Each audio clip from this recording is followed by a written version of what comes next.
Next, this is an executive order. This charges your Secretary of the Treasury, Scott Bessent, and your Secretary of Commerce, Howard Lutnick, to begin a process that will hopefully result in the creation of an American sovereign wealth fund. It's a very exciting event. We're going to have a sovereign wealth fund, which we've never had.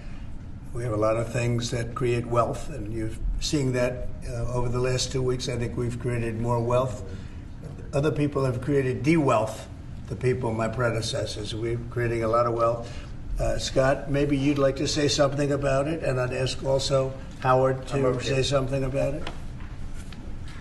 Yes, sir. This is very exciting.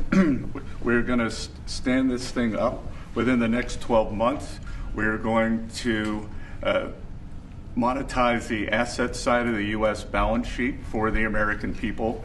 We're going to put the assets to work, and I think it's going to be very exciting. We're going to study best practices that's done around the world. It'll be a combination of liquid assets, assets that we have in this country as we work to bring them out for the American people. The extraordinary size and scale of the U.S. government and the business it does with companies should create value for American citizens. If we are going to buy 2 billion COVID vaccines, maybe we should have some warrants and some equity in these companies and have that grow for the help of the American people. So I bring all these things together. I think Scott and I will create an amazing sovereign wealth fund for you, sir. So other countries have sovereign wealth funds, and they're much smaller countries, and they're not the United States. We have tremendous potential in this country, tremendous. You're seeing that, what's happened just in a short period of time. And as an example, TikTok, we're going to be doing something perhaps with TikTok, and perhaps not. If we make the right deal, we'll do it, otherwise we won't.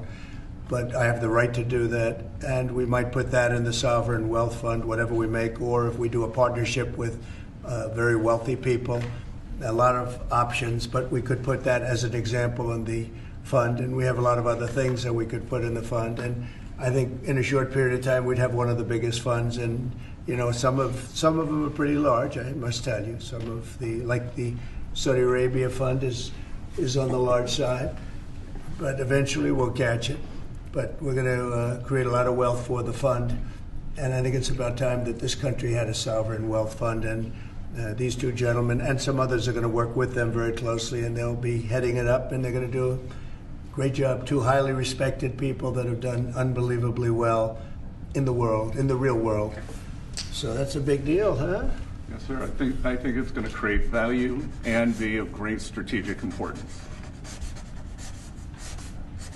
Mr. President, why is it important for Elon Musk to have access to the payment systems at Treasury? Well, he's got access only to letting people go that he thinks are no good if we agree with him, and it's only if we agree with him. He's a very talented guy from the standpoint of management and costs, and we put him in charge of seeing what he can do with certain groups and certain numbers.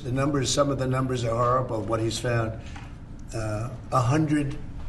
Think of it, $100 million on condoms to Hamas,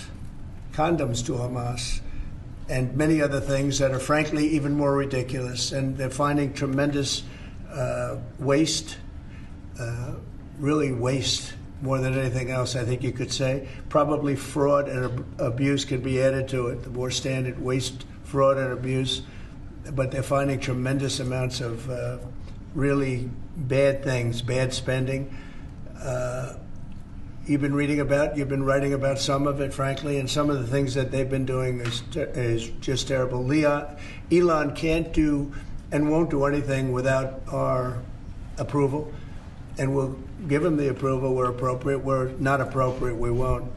But he reports in, and it's something that he feels very strongly about, and I'm impressed because he's running, obviously, a big company. It has nothing to do, if there's a conflict, that we won't let him get near it. But he does have a good natural instinct. He's got a team of very talented people. We're trying to shrink government, and he can probably shrink it as well as anybody else, if not better.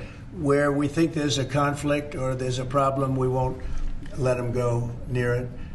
But he has some very good ideas, and we have a lot of very other talented people also. We're bringing in the most talented people in the world. By the way, we just unrelated, but we have two of the most talented people in the world, the legendary Rupert Murdoch and Larry Ellison. So they are two legends in business, publishing, and probably every other. Rupert is Larry pretty much in a class